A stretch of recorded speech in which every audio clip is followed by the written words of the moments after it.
The views, comments, and opinions of the following program do not necessarily reflect those of Morris Media Studios, MorrisMediaLive.com, or its affiliates. Listener discretion is advised.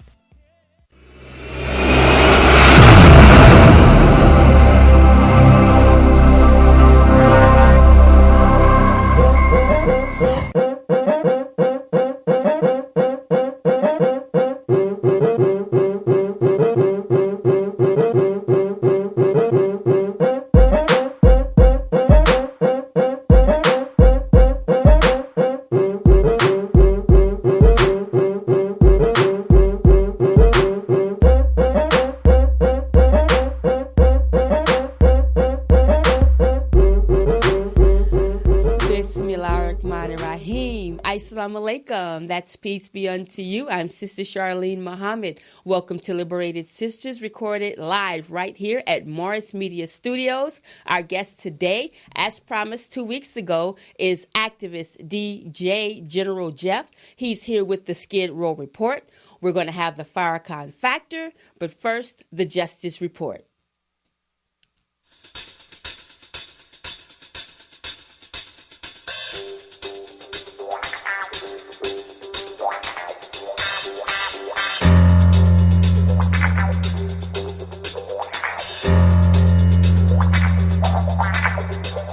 In today's Justice Report, the final call cover story by Brother Brian 18X Crawford, our contributing writer, Weed isn't the answer.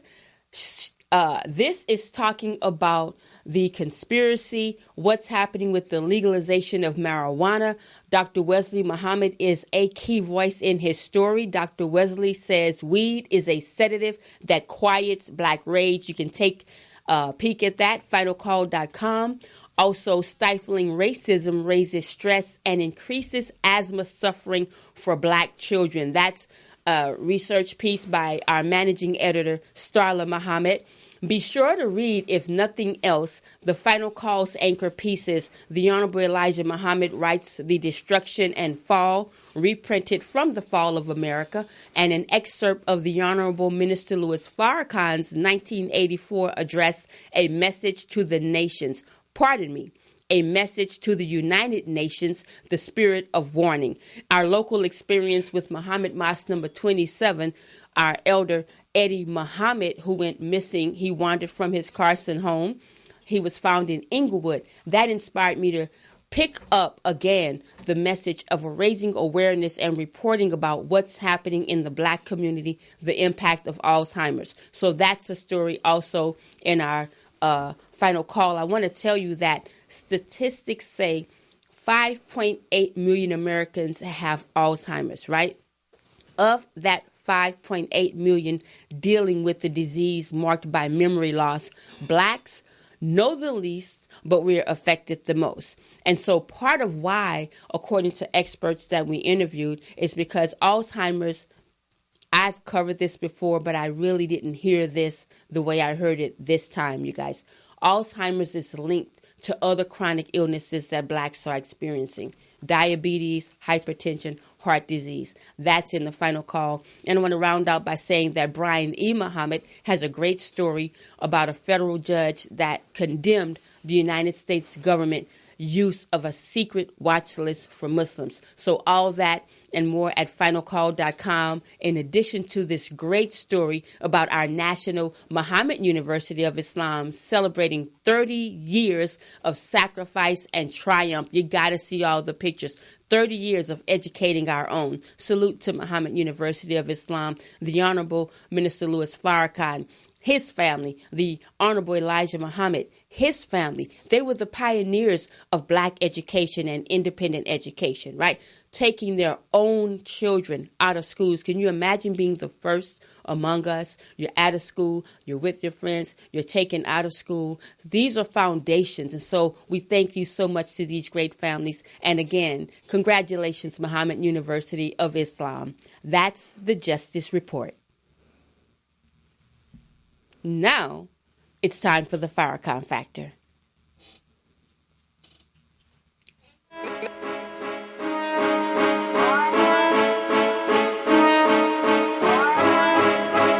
I was told to deliver this message.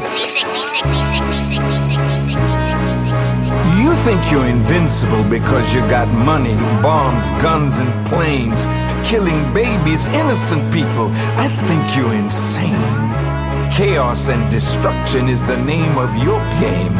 Somebody's got to stop you before the whole world goes up in flames. So he told me to tell you, I'll fight you. For my brothers, we can go to war. Fighting for my father, I will give my life for. Here with the Farrakhan Factory is the Honorable Minister Louis Farrakhan himself with a message on the reality of black leadership. I don't have as many days in front of me as I have behind me. I don't want to die being popular, but not doing that which will save the people I love. So what will save us?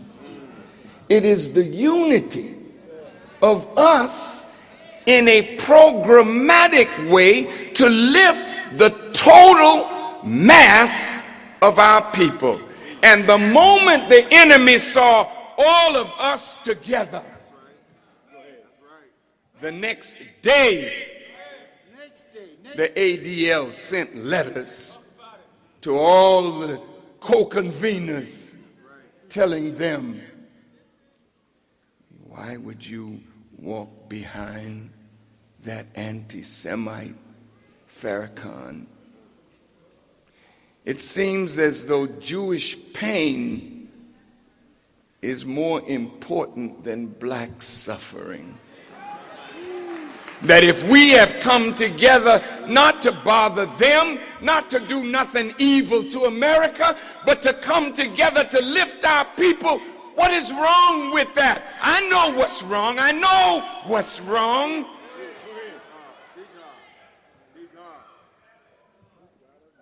You have the mind of Cain. He knew he slew his brother, and the blood of Abel cried out from the ground for justice. And Cain said, every man that see me will slay me. You know the evil you have done to black people, and you're so afraid that even if we come together in unity just to sing, you are frightened by that. You send your agents in among us.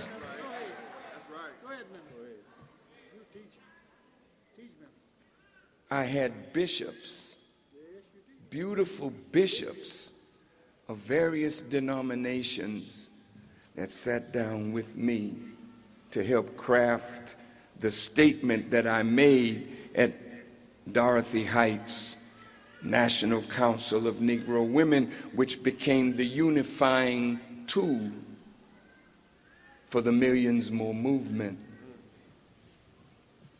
And then one by one, they dropped off. Wait, brother. Wait. I'm with you, Farrakhan, but I just can't do it. I was with Bishop Eddie Long. I love that brother. I was in his beautiful church at the Tavis Smiley event. I went up in his room and we prayed together.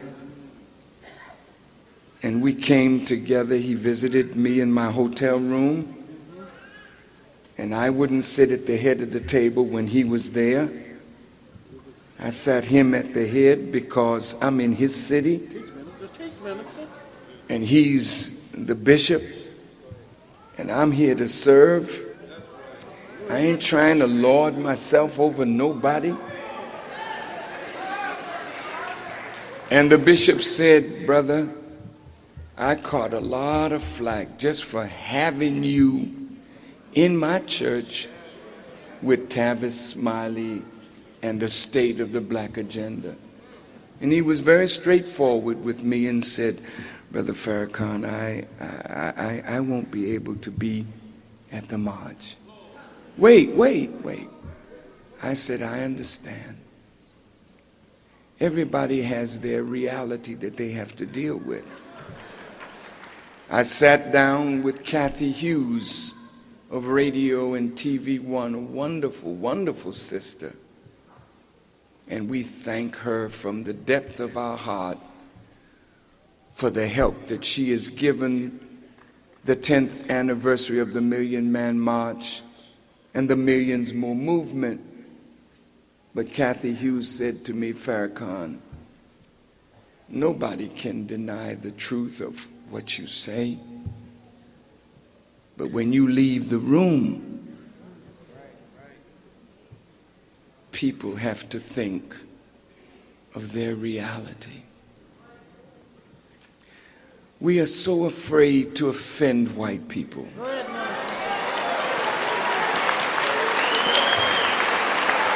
We are so afraid.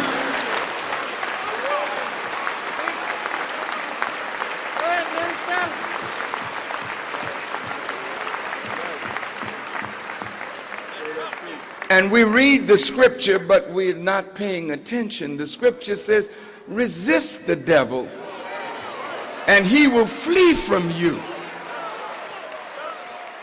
Why don't we try standing up? I'm your brother. I stand up. I'm going to die anyway, but I'm not going to die a punk. I'm going to die a man.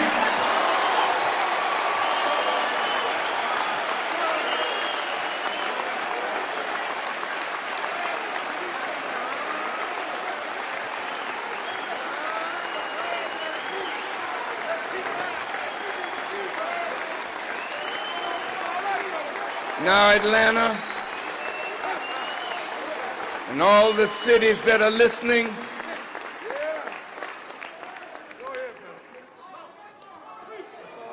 President Bush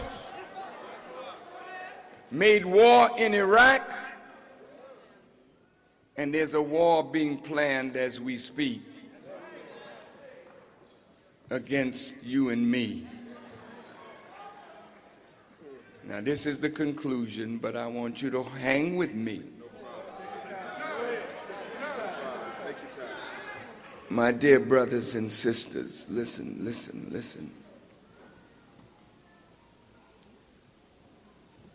We are so gifted by God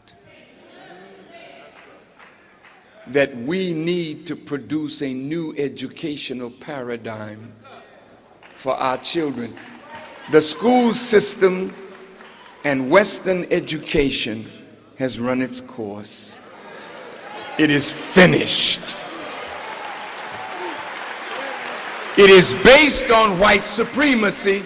It's not good for white children, much less brown, red, yellow, or black. I believe we can produce a better education.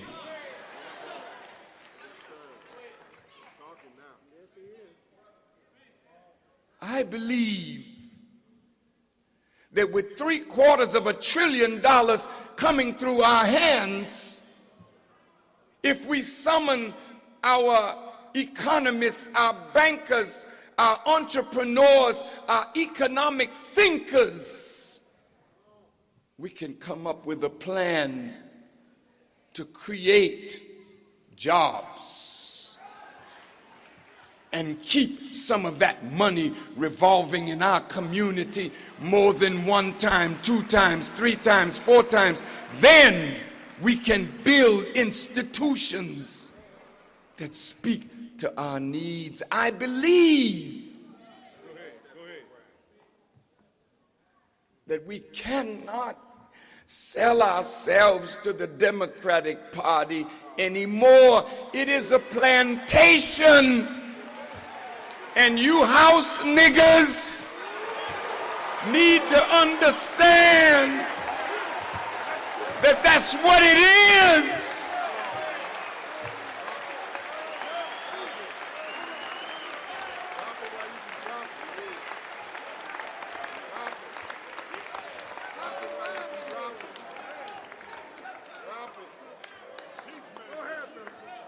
Don't sell your people out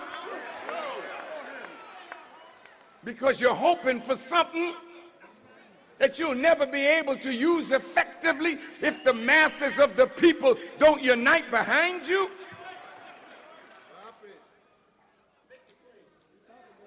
Why can't you walk with me? What have I done that you should listen to your enemy and deny your friend?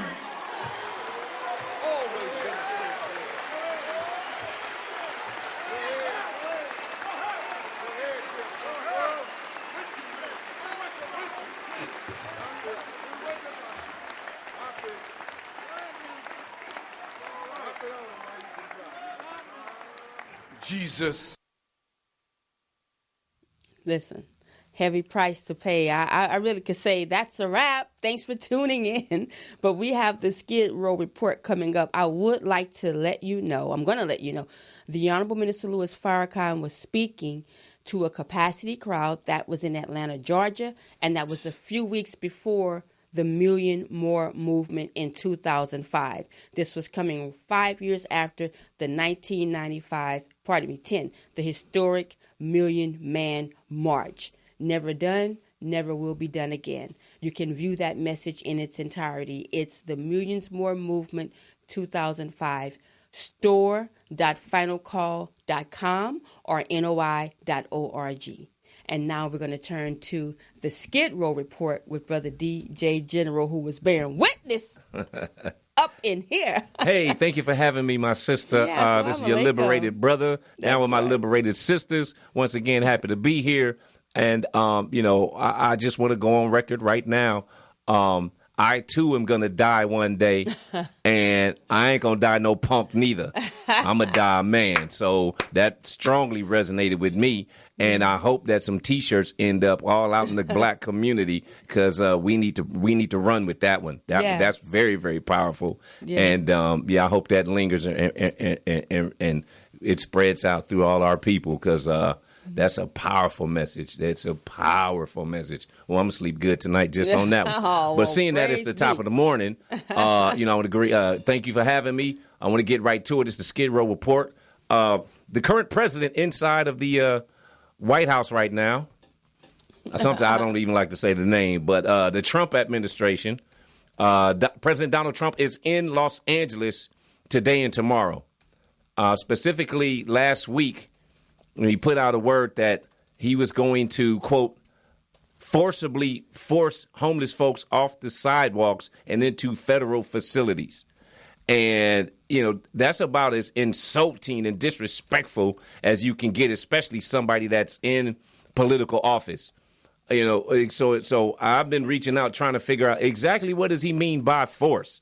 If you're talking about at gunpoint, you're just going to put guns to homeless folks' heads and tell them we can't be on the sidewalks of Skid Row anymore or anywhere else in the city of Los Angeles or anywhere. Actually, he said state of California. So he's talking about the entire state of California.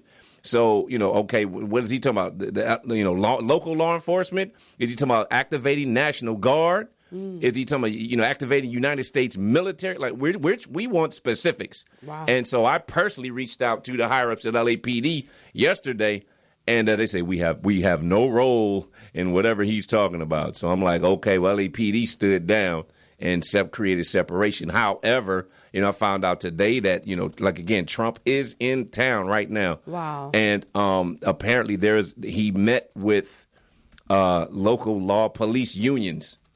So while, the department, LAPD itself said that, they have no role, the police unions, which is the rank and file as far as law enforcement, they're meeting with the Trump administration. So who knows what that could lead to.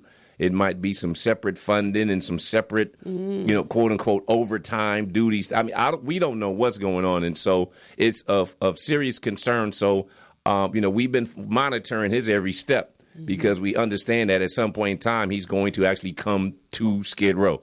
So we know today he's got this big fundraiser that he's going to have with this big downtown developer, and they're anticipating he's going to raise like $5 million just today alone at this fundraiser. And it's Warning amazing for traffic. Traffic is going to be outrageous, but go ahead. Yeah, and then tomorrow is supposed to be some Skid Row stuff on the itinerary. So last week he sent a delegation out, Right. and they met with Mayor Garcetti and and the city of Los Angeles. Presented like their quote unquote so-called solutions what they have on the table and what they have planned and all of that. And so me personally. Knowing that Trump is a businessman first and foremost before he was a president or a so-called businessman. Yeah. He has a business mentality. And so, just like with, when he got in office, said, oh, we're going to build a wall. He wants all this billions of dollars. And then, he wound up getting his people paid. So now he's looking for other industries that he could penetrate and generate more billions of dollars. And now homelessness is a multi-billion-dollar industry. He may just be woofing. Just so he can generate all these billions of dollars to once again get quote unquote his people paid. So we also did research and we looked into what federal properties could he possibly be talking about in and around anything near Skid Row. And so in terms of him talking about forcing homeless folks into concentration camps. Essentially, El Kamara Muhammad says. And that's that, again, without specifics, you're talking about forcing people. So the whole thing is you force them there. Are they going to be able to leave every day? Can we come and go as we please? I have a question for you as you go on with that. Looking at how we see our brothers and sisters on the border right. and in the detainment camps being treated, right. They're not moving about freely. Right, exactly. And so now, shout out to Badgie, Black Alliance for Just Immigration, who's on top of that. Nana Jumpy, Executive Director. Indeed. Good work. Attorney Nana Jumpy, pardon me. Go ahead. Yeah, that title is earned and well-deserved. Sure enough. Yeah, sister be representing. And so, back to the topic at hand, it's concerning because, first of all, it's one thing that, to shout out bright ideals. We call them bright ideals. It's just a thought. Until the whole thing is it's not realistic until we find out the funding source. So, Trump can holler all day long whether he's rallying his base. 2020 is a few months away, whether he's all up in, the Democrat state of California to try to rally his base or show his Trump supporters he's, because, before, last year he was saying, he didn't give a crap about California. Then why are you all meddling up in California's affairs? And so clearly, with the wall, the border wall, and now homelessness. As a matter of fact, we found out yesterday, the San Jose Mercury News put out a story that said ICE raided the Oakland Raiders game yesterday. Oh, yeah. And talking about they going up in the NFL, anybody wearing unauthorized NFL apparel. And wait a minute, you can't just ICE, what y'all doing at the football game? I'm laughing, but this is no laughing matter. It's just the ludicrousness of it. Go ahead. I'm going to pull that. I want to talk about that. Oh, my God. And there's so much to live for. First of all, it's ICE. So clearly, so then we wonder, is it going to be discrimination? Because if there's some black brothers and sisters out there that's wearing some unauthorized NFL, bootleg, got it from the swap meet, whatever. So if it's our brothers and sisters out there, they're not going to sweat us, but they're going to focus on our brown brothers and sisters because it's ICE, it's customs. Right. But what does customs have to do with bootlegged items? That's not even about that. So now we see how Trump has got the federal government. He's dealing with the NFL, and they got all these other quote unquote unique enforcement tactics at the football game. Can you imagine? We're not talking about, it's the situation, folks on the sidewalks doing something for free. They bought tickets. That means they have jobs, have sources of income, probably taking their families or their friends, going up to see a game, support local businesses, spending money. And y'all sweating them when they're contributing to society? We don't understand. So now, of course, so my point is this. If that's what level that the federal government is going to, then, what are they going? The homeless folks on the sidewalks, oh, man, they finna come for us, too. Pick our people up. And so to finish that, yes, we're going to come back to that. But to finish the thought, we did the research we found 2 locations of federal land that they could potentially do something with that's abandoned currently. One of the properties was in Palmdale, which is within Los Angeles County. But them folks in Palmdale, they not playing that homeless Well, most stuff neither. of our people have already been moved out there, and Right. I've been seeing exposés. I forgot they call it the shame of the area. I forgot what it is, but they've moved most of our people there anyway. That we're in our low-income housing. Sure. But go ahead, Brother Jim. But you're stopping me. I mean, you're not giving me a chance to put my mind around this ice I thing, know, brother. because we short on time. It's a lot of information. Well, let me just pinpoint this as you continue. Well, let me just give the other location as well. Okay. And then the other location we found is like in the most southern part of Hawthorne, the city of Hawthorne, but technically it's not too far from Manhattan Beach. Oh yeah. So we already know Manhattan Beach. They not finna have no homeless nothing LAX. over up in there. They not finna all that South Bay in my energy. backyard. So I don't know what. So if Trump think he's finna so if you forcibly finna remove us, you're gonna force those communities to accept us. So bro, it doesn't make sense. So it's gonna be a waste of resources and all. Yeah. So we don't know, is he just woofing or is he seriously doing it? But he's out here. So, we waiting for any and all press. He may be having a press conference right now. So, the LA media, I've been contacted by some folks from mainstream media here in LA. And, hey, we've been hitting them. We will ask the probing question. Don't get scared. Ask them this. Right. What about that? What about, where's the funding sources? And then also, too, if they open up a federal facility, who's going to run the day-to-day operations? Because if it's one thing to have homeless folks, and what we're talking about here is there going to be like services? Is it going to be, of course they have to have food services because they got to eat. Is there going to be like mental health facilities? Is there going to be health care facilities for those that are sick and in need of medical attention? And, go on and on and on. Is there going to be case workers? Is there going to be, outreach workers to help get them regular housing? Can they transition in and out of that place? I mean, there's a lot of conversation that needs to happen, and this dude is not, he's not putting nothing forth. So we ready. It's like we playing double dutch. We ready to jump in on that. We ready to jump in on that butt. I know y'all ready. So, I gotta. But go ahead. I'm sorry. I just had to. That's my intro. No. Now we can break that down into whatever. We're serving you in the Skid Row Report today. I just want to mention a few things, and then you continue, brother, because you're raising good questions. Which I just want to say what I feel personally. The answers are no to everything, because I feel that what's coming is rape. I feel deportations, because you're going to scour the homeless, checking for paper, right? Checking for papers. Nothing, no good food, nothing. Incarceration, a different level of incarceration. Back real quickly to what he dropped the bomb on, which is yesterday's news, but this ICE Homeland Security Investigations Unit spending money to raid a Raiders game. And why just a Raiders game? Right. Why just the favorite game of many of our indigenous brothers and sisters? Why not any other game? Why not a Laker game? You see, this class thing, but this is about this immigration battle, and it's about suppressing and moving and pushing people out. But the report, this is in San Francisco Chronicle, it says that nearly $11,000 worth of counterfeit merchandise was seized. Now, how much did they spend to go in and get that? Let's go back to the Skid Row Report. But that is amazing. But Brother General, let me speak to this, because I personally know brothers that hustle.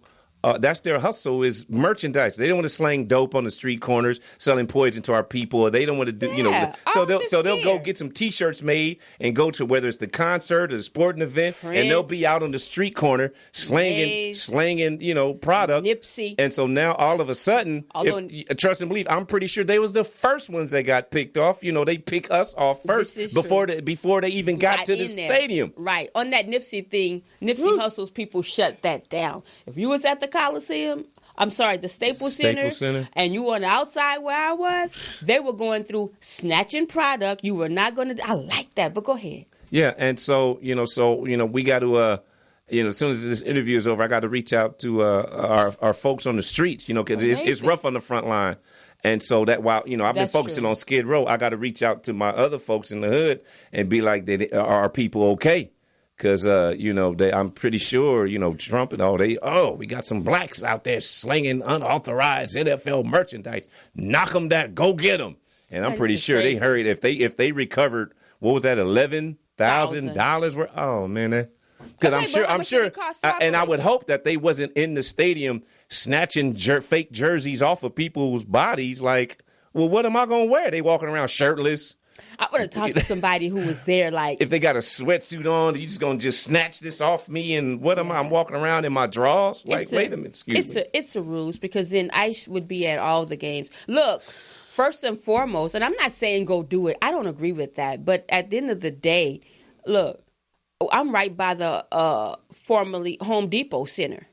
First of all, I wish that y'all would get that street together and stop making me go all the way around 2 miles to get to what's right across the street so we could accommodate the parking structure, people coming out of these games. But I'm saying that to say that, okay, go to the Galaxy. Go to all these different places. We know what time it is, Brother General. This is a fan favorite. Most of our indigenous brothers, the majority, really love the Raiders. And so you're going in there, starting up stuff, and you want to really confiscate the people, not the merchandise.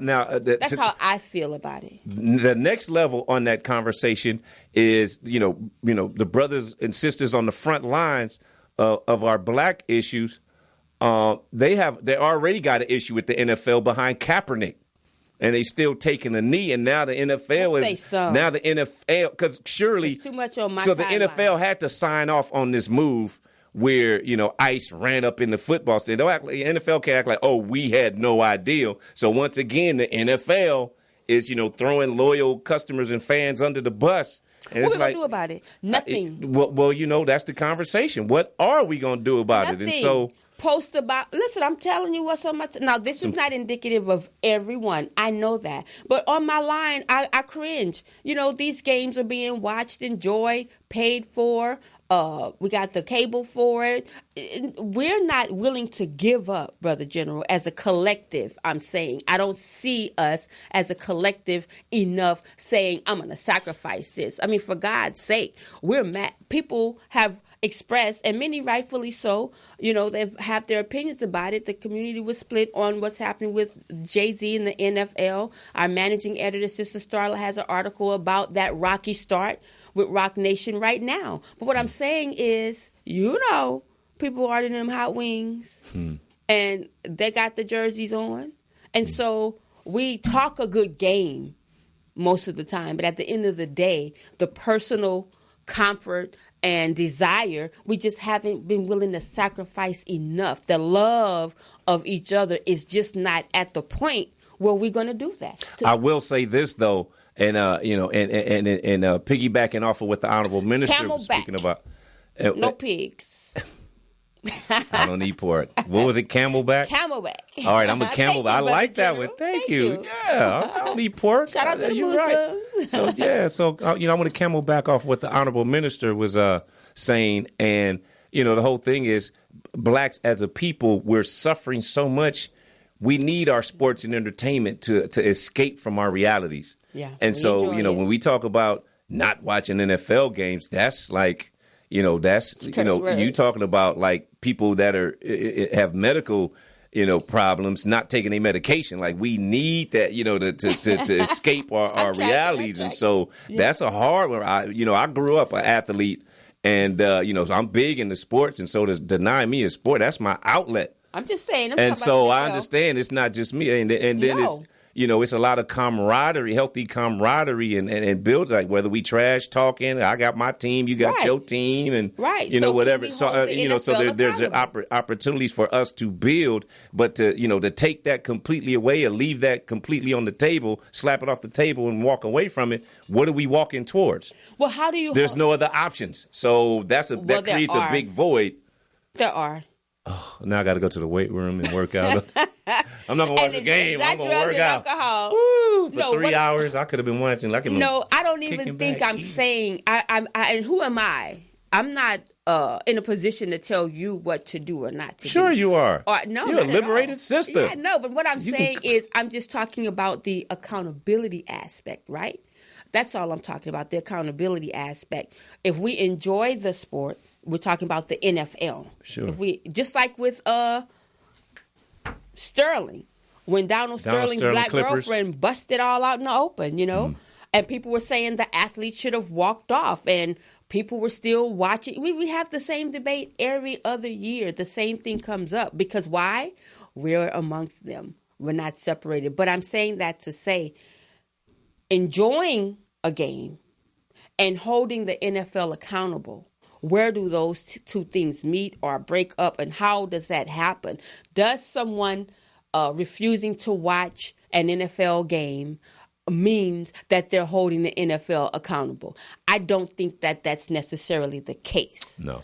I think that there's movements, there are people who are saying, and they have a right way, and we just won't do it. And here it is. The minister just spoke about it. Unite as black leadership, but not as just black leadership. We don't want to just put all of the responsibility on them. We need to unite down here at the lower level. Like he's saying, they're on the front line. What can I do to unite with people on the front line? But the other part of it is build our own.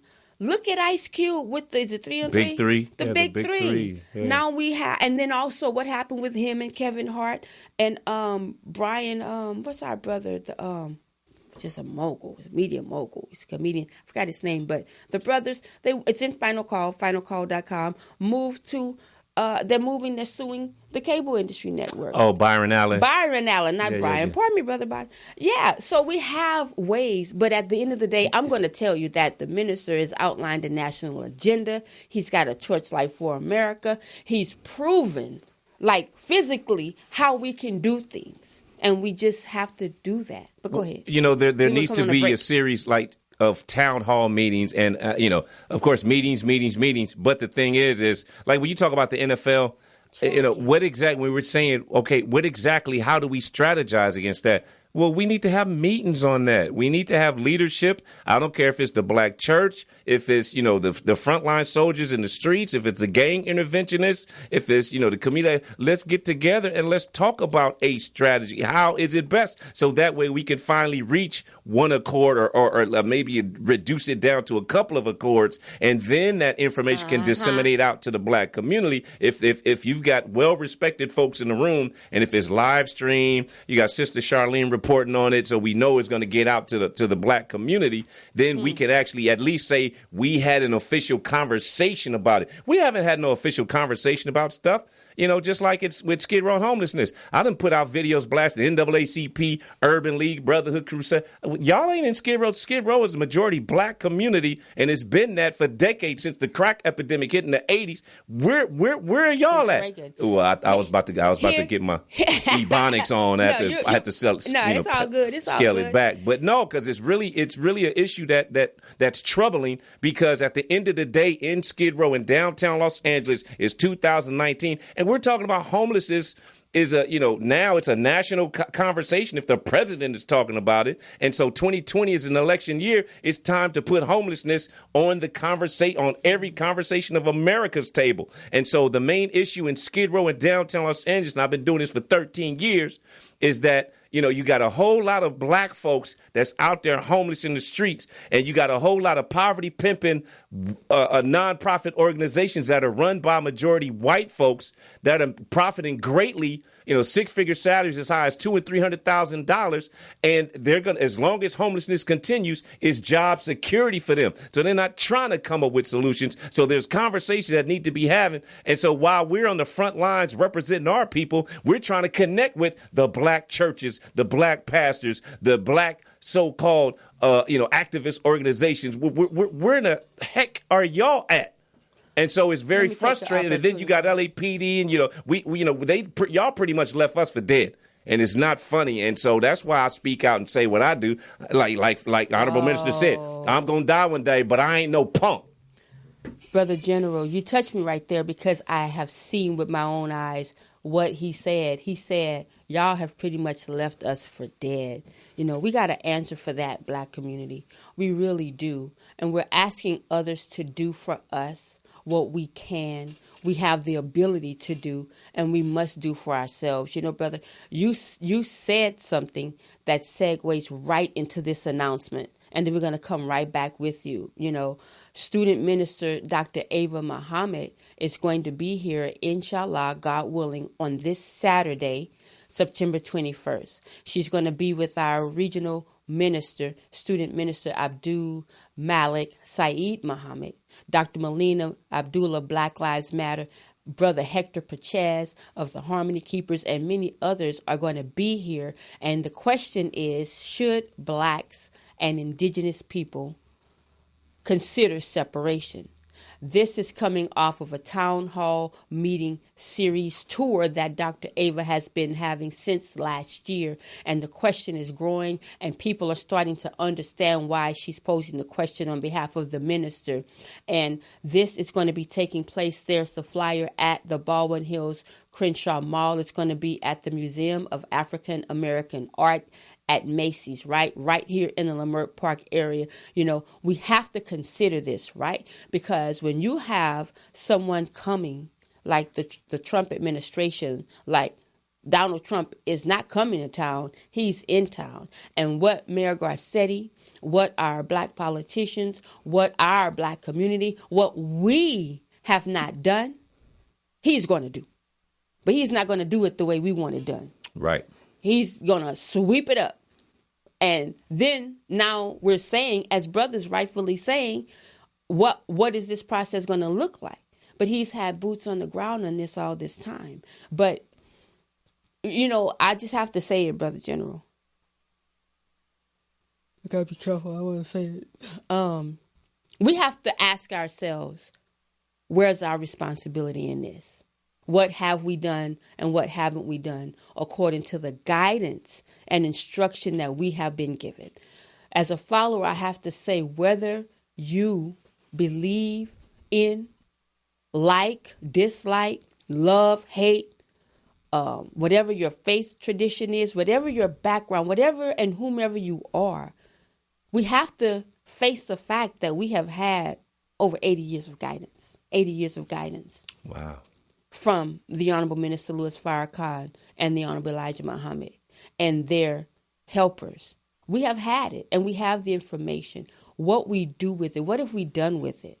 And will we be able to say we have not heard? That's why I'm on here, and everywhere else I am trying to scream as loud as I can, and I think I got to scream louder and have brothers like this on more, because he's been aware and right there, and we've been with Brother General, but there's only so much that one nation, because we're not an organization, can do. We're trying to get you there. This brother said, let's go back to him. This brother said that y'all pretty much have left us for dead. And I was being nice when I said it. That I don't know why I said.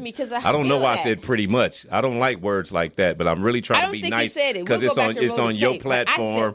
I'm trying to be nice. But let me just clarify this. That hurt. Because, this is a lot of, probably the first time a lot of your listeners have actually heard me really talk a little bit more stronger than I normally do. Because we go hard in the paint because we have to. We're on the front line. We're confronting this head on. Zero resources. I don't get paid to do what I do. I'm out here because I love my people. I love my fellow human beings. And nobody has to pay me for that. I walked away from the hip hop game. Like, y'all really don't know who I am, and I'm not trying to promote who I am because it's not about me. But let me clarify this, because a lot of people get scared and confused and don't really understand. So when I talk about white America and black America, I'm not talking about white people and black people. I'm talking about a mindset. It's not a skin color. Because understand, in the 1960s, during the civil rights fight, it was established on the books that there were two Americas, a white America and a black America. So this is not something that I've created. You could research it for yourself. So here it is in modern day America, 2019, 40 years later, we're 50 years later, excuse me. When I talk about white America, I'm talking, you could be any nationality, but have that mindset that is with white America, just like with black America, you can be any nationality, but have that mindset that is in sync with black America. So when we talk, because trust and believe, just like the Honorable Minister's message today, when he's talking about house Negroes, he said it a little bit stronger than that. But, I'm trying to be nice up in here, but he see me on the street corner. Y'all know how I get out. But when he talked about that, clearly he's not talking about white folks. He's talking about black folks that's over there, with white folks. And so there's a lot of serious conversations that need to be had. And like, if folks is out here shucking and jiving, that's why we can't get nothing done. Politicians is being politicians, and they playing politics and being bought off. And so that's what that role is. You know what I mean? And so they gotta, give and get. They gotta, you gotta try a little bit here, take a little bit from here to put a little moving around, play. That's why you don't see me. Oh, you should run for office. I'm not running for office because I don't want to play politics. Because I'm gonna go up in there. They already know I can't be bought. I'm not interested in being bought. I'm out here on the front lines of Skid Row, front lines for 13 years for free. So that's sending a clear message. I can't be bought. No money is worth nothing. I don't put value in the money like that. And so, but that's just me. But it's a whole lot of other folks that, when they get to dangling all those pretty shiny nickels and trinkets, and, all of a sudden, all I have to do is what? And, it's sad because it was one thing here, one thing there, one thing way over there. And all of a sudden, it's millions of one things that have helped to oppress us as a people. Wow. You're absolutely right. Now, you have so many solutions, and one is the neighborhood council. The Skid Row Neighborhood Council. Let's talk about it, and you just can wrap up until about the next 5. I'll take it. Okay, well, I want you to get it out. Thank you, my sister, because it's a constant, ongoing fight, and we always want to keep our listeners every opportunity we get, and so we, for those that really want to dive deep into it, just go straight to the website, skidrowneighborhoodcouncil.com. Okay. I'm the chair of the Skid Row Neighborhood Council Formation Committee. And, currently in the entire city of Los Angeles, there are 99 neighborhood councils. Currently, Skid Row is a part of the larger downtown Los Angeles Neighborhood Council, and since 2002. So we're looking at 17 years of oppression. And the Downtown Los Angeles Neighborhood Council is focused on the downtown revitalization of the skyscrapers and bars and restaurants and, economics and Olympics and all this LA Live, Staples Center, adaptive reuse ordinances and things of that sort, building lofts and all this international tourism and economics and billions and billions of dollars, which they should because it's very important to the city. However, Skid Row and homelessness Skid Row is known as the homeless capital of America. Our issues should not be put on the back burner for nobody. And we've been saying it. I've been saying it for 13 years. And now, as you see, homelessness is spread out across the city because the Skid Row containment zone broke down. And now homelessness is out of control. And they're scrambling to try to figure it out. And they don't understand that even if you're homeless, you have rights in this country. We have rights in Skid Row. And so we're exercising our rights. So we exercised our right in 2017 to create our own Skid Row Neighborhood Council. And the city of Los Angeles, believe it or not, they cheated us. They cheated homeless folks out of doing for self. So they want us to remain homeless. They want us to remain dependent on them. And it's that's a slow solution. We got to speed this. It's trash everywhere. It's lack of housing. There's a lot of policies and initiatives that we can create our own selves. And that's what we're in the process of doing. So we have put forth the paperwork to sue the city of Los Angeles. And that's what we're in the process of doing. When I leave here, I'm going to get to a computer. We're finalizing this document. It's the smoking gun evidence that we're going to put out there that we boldly claiming the city of Los Angeles cheated us out of our election. And it goes all the way up to the top. And we're going to put forth all our smoking gun evidence in less than 30 days. And so stay tuned because you're going to hear it right here first on Liberated Sisters. And we're going to bring the heat and bring this and put it down because trust and believe, when we get a Skid Row Neighborhood Council, not only will we help homeless folks here, but it help homeless folks all across the nation, all around the world. Even third world countries will have this laid out, created this blueprint that so many folks can build off of. And even us as a people, this is so important. And so, again, for free, but, hey, we on the front lines. We built for this. Yeah, because it's actually priceless work when you think about it. But at the real deal level of it, it takes resources to make this kind of work happen. So I think by Allah's grace, brother, y'all been doing it a long time. I got on the ground reporting for the final call, and there he was, So, and I was, let me just say this. I was like, is that DJ General Jeff? That's exactly what she said. That's why you had to that. But I said, is that DJ General Jeff? Because we used to bop to his tunes. Don't forget Jam Army, very prominent hip hop artist. But yeah, see, that's a sacrifice, right? That's made. What can people do to help? I know. That's the number one most frequently asked question, and that's my number one most hate. I don't believe in hate. I believe in love, but I absolutely hate that question because it's just say like a kitchen. like a Top Chef. Okay, you go in there, people be like, oh, I want to help. What can I do to help? But you ain't never cooked a meal before in your life. You got to learn. Hold on. You got to learn how to cook first before you come up in this kitchen grabbing pots and pans and start doing stuff, because you're going to wreck up the whole flow. So when folks, you've never dealt with homelessness before, right? You need to learn about it first before you come up in our community. We don't care. Okay, you pass out a bottle of water. That's cool. No, but look, you pass out a peanut butter and jelly sandwich. We talking about the frontline fight, though. But so look, so you pulling me. Folks will be pulling me off the front line to teach folks what needs. So that's why we're in the process where we got to write it down. Myself and some other brothers and sisters in Skid Row. We're talking about creating a Skid Row orientation, and that we can actually film it, put it on YouTube, one of these, right? Social How media. to come down. So learn the nuances. I got it. But listen, let me put the question to you again. Okay, well, right now, 4118D, folks can go to the LA County Board of Supervisors, because it's a big fight, because, Janice Hahn and the other, Mark Riley Thomas and the other Board of Supervisors, they're trying to undo the protections that we have in homelessness. And it's a federal matter that all the way in Boise, Idaho, the LA County Board of Supervisors. I forget. You mentioned the number. I forgot. I've forgotten it right up there. But to you. Yeah, LA County, and so they can go there, right? So everybody's pile. The meeting started is right now. 9:30. And so if folks want to do something right now, pile up in there and just fill out a speaker card and say, yeah, I'm upset. Don't pass this motion, whatever it is. You don't even have to just go, bam, right? Bam. Thank you. Pile up in there right now. Go to the Skid Row Neighborhood Council.com website, and then we'll go from there. But if you want to do something right now, fall in line on the front line with the real people, the activists that are doing stuff. 4118D, City Attorney Mike Fewer is rewriting that in the city of Los Angeles. It's already on the books, but now they're adding new components to it, where they're saying like they could just come in and snatch up homeless folks, snatch up their property, and just violate. Right, and they talk about it can extend. Because, you can't be homeless and you can't live within 500 feet of a park, a school, a church. They even have nuances, legal language subtopics that say you can't even be in the school route. They just want you to run in the water and drown. School route is so that's basically covering 50% of the city of Los Angeles. But you can have that liquor store, and you can also have that weed shop. Let me just tell you real quick, but thank you, because I know people can do something. Here's why I ask.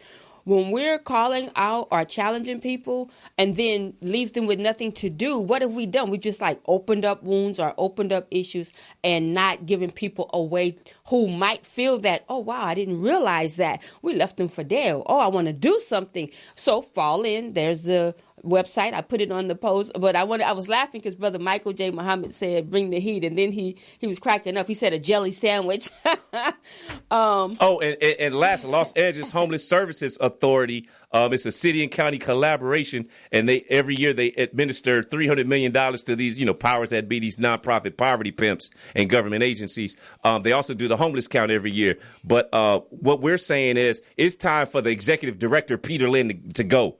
Get him out of here. He, homelessness, increased 16% in the last 12 months. It's out of control. He's like, we want Jan Perry to run LASA. We want Jan Perry, former city council member. Yeah, we want Jan Perry, and we want one of our own. We want Jan Perry. So we pushing it out there. Sister been quiet off the scene for a while, and she's actually running for political office right now. So this is not an endorsement over there. But I'm saying, okay, well, we don't know how that's going to turn out. But when you get done over there, we want you to head LASA. We'll check it out. Brother General, thank you. That's our time. I got to give these announcements real quick. But so y'all promote that. That's something y'all can do now. Promote Jan Perry for LASA. See, there's something you can do. One thing Brother Manatee Smith says, may God keep you strong in the struggle for the homeless. He's the reason why he brought you back. He was really chiming Brother Manatee. Brother Manatee. Yes, sir. Oh, my God. And just remember, go check out that story on the Raiders and ICE rating a Raiders game for gear. The Raiders rating for jerseys. Okay, here's some announcements. Remember, finalcall.com for this week's cover and cutting edge news, stories, and features. There it is. Weed is not the answer. Weed is not the answer. That's talking about this weed that they got today. But anyway, Brother General looking at me like I'm crazy. Remember, should blacks and indigenous people consider separation? The Separation Town Hall student minister, Dr. Ava Muhammad, she's Minister Farrakhan's national spokesperson. There she is. If you don't know this sister, you want to know her, and you definitely want to come out and see, hear, and experience her and what she has to say. We'll have many of our local activists and leaders there. Should blacks and indigenous people consider separation? Hear Liberated Sisters this Friday, 8 a.m. on Radio Justice LA at radiojustice.org. I'm on this Saturday with Brother Amin Ali Muhammad, my husband, 8 a.m. at 90.7 FM kpfk.org. Also next Tuesday, right back here, Liberated Sisters at Morris Media Live, my favorite place, morrismedialive.com. And follow us on Facebook, Twitter, and Instagram while you can. We don't know how long we'll be there. Thank you, Brother General Jeff.